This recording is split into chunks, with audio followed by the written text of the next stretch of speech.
कांवड़ यात्रा महाकाल की कहानी। भक्तों में कांवड़ यात्रा का विशेष महत्व है। हर साल सावन मास में असंख्य कांवड़ियों धार्मिक स्थलों से गंगा जल से भरी कांवड़ लेकर पद यात्रा करने अपने अपने गांव वापस लौटते हैं। इसी सफर को कांवड़ यात्रा बोला जाता है। ऐसे ही महाकाल के एक भक्त भोला राम ने सावन माह के प्रथम सप्ताह हरिद्वार से जल लेकर बाबा विश्वनाथ वाराणसी की तरफ से पैदल यात्रा प्रारंभ करने का प्रण किया। यह कांवड़ यात्रा आज तक की सबसे लंबी दूरी की यात्रा बनने वाली थी। भोला राम ने इस ऐलान से आसपास के गांव में खलबली मच गई, क्योंकि भोला राम शारीरिक तौर पर ज़्यादा मजबूत नहीं था, लेकिन फिर भी उसने इतना बड़ा संकल्प कर लिया था कि जहां बड़े बड़े भक्त घुटने टेक देते थे, भोला राम के परिवार वाले उसे समझाने की बहुत कोशिश करते थे, लेकिन भोला राम का संकल्प अटूट था। उसने ठान लिया था कि अब उसका कोई साथ दे या ना दे, वह कांवड़ लेकर अकेला ही जाएगा। भोला राम की कांवड़ सजाने के लिए कई गांव के लोग उपस्थित हुए थे। सभी भोला राम का उत्साह बढ़ाते हैं। हालांकि भोला राम को अपने महाकाल पर पूर्ण विश्वास था, इसलिए वह इस कांवड़ यात्रा के संकल्प को छोटा ही समझ रहा था। दरअसल वह पहली बार महाकाल की कांवड़ यात्रा में हिस्सा लेने जा रहा था और उसे अंदाजा भी नहीं था कि इस सफर में कितना परेशानी होने वाला है। भोला राम अगली सुबह अपनी कांवड़ यात्रा अकेले ही प्रारंभ करता है। आसपास के गांव के सभी भक्त भोला राम को देखने पहुंचते हैं, लेकिन कोई उसके साथ यात्रा में जाने को तैयार नहीं था, क्योंकि सभी भोला राम के संकल्प की कठिनाई को भली भांति समझ रहे थे। भोला राम धीरे धीरे कदम बढ़ाने लगता है। भोला राम की कांवड़ का वजन लगभग 70 किलो था, जो कि उसके शारीरिक वजन से 10 किलो अधिक था। भोला राम कुछ ही दूर आया था कि महाकाल उसकी परीक्षा लेना शुरू कर देते हैं। भोला राम की कांवड़ से पानी टपकने लगता है। भोला राम अपनी पानी की मटकियों को चेक करता है तो उसके एक मटकी में छोटा सा छेद दिखाई देता है। भोला राम मटकी का छेद बंद करते हुए कोशिश करता है, लेकिन उसके पास ऐसी कोई वस्तु नहीं थी जिससे पानी की धार रोका जा सके। वह महाकाल का नाम लेकर आगे बढ़ने लगता है।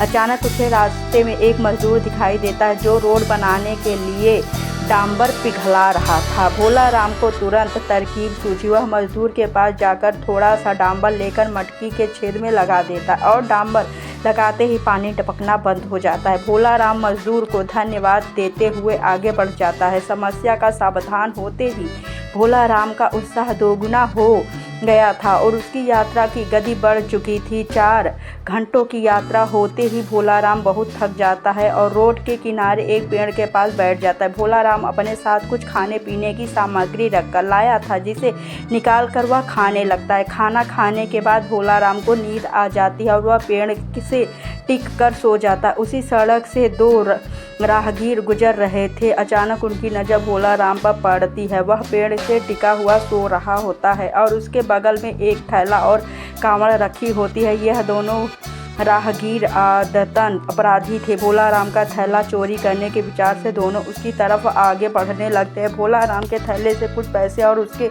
यात्रा के उपयोग होने वाली जरूरी वस्तुएं रखी हुई थी। दोनों राहगीर जैसे ही भोला राम का थैला उठाते हैं, दहशत से उनके पांव कांपने लगते हैं, क्योंकि थैला उठाते ही भोला राम के सर के ऊपर से एक बहुत बड़ा विशाल सांप को देखते ही थैला छोड़कर दोनों दुश्मन दुम दबाकर भाग जाते। भोला राम को सोते हुए पूरी रात गुजर जाती है। उसे इस घटना की भनक तक नहीं लगती और जैसे ही वह बहुत उठकर देखता है कि उसका थैला थोड़ी दूर पर पड़ा हुआ है, वह समझ जाता है चोरी करने की कोशिश की गई थी, लेकिन उसे ताज्जुब होता है कि चोरों ने थैला छोड़ क्यों दिया था। भोला राम तुरंत थैले में अपना सामान देखता है। उसे सभी चीज़ें व्यवस्थित मिलती। वह अपनी नित्यक्रिया करने कांवड़ यात्रा पुनः प्रारंभ कर देता है। भोला राम को महाकाल की यात्रा में आनंद आने लगा था। भोला राम को रास्ते में कांवड़ ले जाते देख कई श्रद्धालु खाने पीने की वस्तुएं और पैसे उसे भेंट करते हैं। भोला राम को सफ़र करते हुए 8 दिन गुजर चुके थे और अभी तक उसने आधा भी सफ़र तय नहीं किया था। रास्ते भर बारिश की बूंद भोला राम को थकान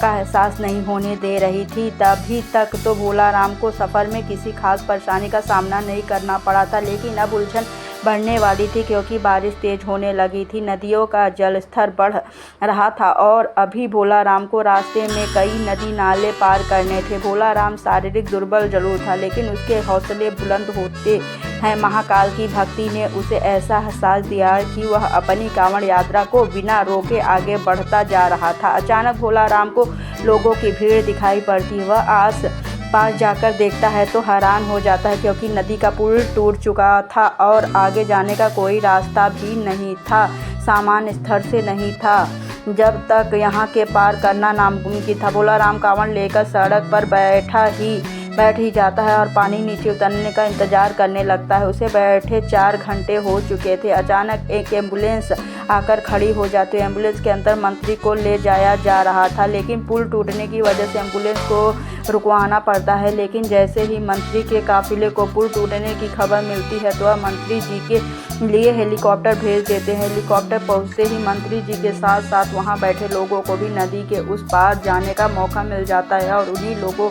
के बीच में भोलाराम भी अपनी कांवड़ लेकर हेलीकॉप्टर में बैठ जाता और नदी पार कर लेता है। भोलाराम महाकाल को मन ही मन प्रणाम करता है और अपना सफ़र जारी कर देता है। कुछ दूर आगे जाने के बाद भोलाराम को एक गांव के किनारे पहाड़ी के ऊपर छोटा सा मंदिर दिखाई देता है। भोलाराम को अचानक उस मंदिर में जाने का विचार आता है। वह अपनी कांवड़ लेकर मंदिर की तरफ जाने लगता है। मंदिर थोड़ा ऊंचाई पर था, उसे ऊपर चढ़ने में परेशानी हो रही थी, लेकिन भोलाराम पेड़ की शाखाएं पकड़कर मंदिर के द्वार तक पहुंच जाता है और अपनी कांवड़ को मंदिर के बाहर रखकर अंदर प्रवेश कर जाता है। अंदर पहुंचते उसे एक साधु ध्यान में बैठे हुए दिखाई देता है। भोलाराम की आहट से उनकी आंखें खुल जाती। वह भोलाराम को उसके नाम से बुलाते हुए कहते हैं कि भोलाराम लाओ पानी मुझे दे दो, मुझे बहुत प्यास लगी है। भोलाराम को ताज्जुब होता है कि साधु यह कैसे जानते हैं कि मैं मटकी में जल लाया हूँ। भोलाराम तुरंत साधु के सामने हाथ जोड़कर खड़ा हो जाता है और कहता है, बाबा आप तो अंतर्यामी है प्रतीत हो रहे हैं, आप तो सब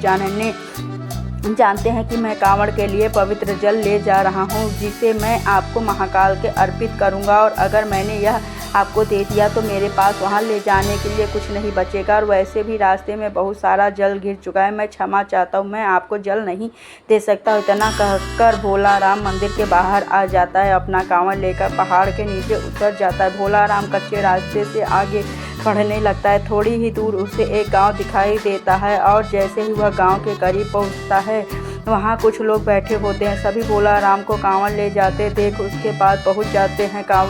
गांव के लोग भोलाराम के खाने पीने की वस्तु भेंट करने लगते हैं आगे, लेकिन भोलाराम उन्हें रोक देता है और कहता है, अगर आप मुझे कुछ देना ही चाहते हैं तो पीछे पहाड़ी पर एक मंदिर है, वहाँ एक साधु भूखे प्यासे बैठे हैं, कृपा करके उन्हें यह सब भिजवा दीजिए। गांव के लोग भोलाराम को आश्चर्यचकित होकर देखने लगते हैं और कहते हैं, भैया यहाँ तो कोई पहाड़ी नहीं है, ये पूरा इलाका जंगली है और यहाँ पेड़ पौधे के अलावा आपको कुछ दिखाई नहीं देगा, ज़रूर आपको कोई भ्रम हुआ है। भोलाराम सोच में पड़ जाता है और कुछ देर बाद वह कहता है कि मैं दावे के साथ कह सकता हूँ यहाँ पहाड़ी में एक मंदिर है, आप सभी मेरे साथ चलिए, मैं आपको दिखाता हूँ। और भोलाराम सभी को लेकर पहाड़ी को खोजने चला जाता है, लेकिन उसे कुछ दूर जाते ही एहसास होने लगता है कि वह गलत रास्ते पर जा रहा है, क्योंकि काफ़ी देर तक चलते हुए उसे पहाड़ी दिखाई नहीं दे रही थी और वह रास्ते भी उसके लिए अनजान सा लग रहा था। वह गांव वालों से तुरंत कहता है कि आपके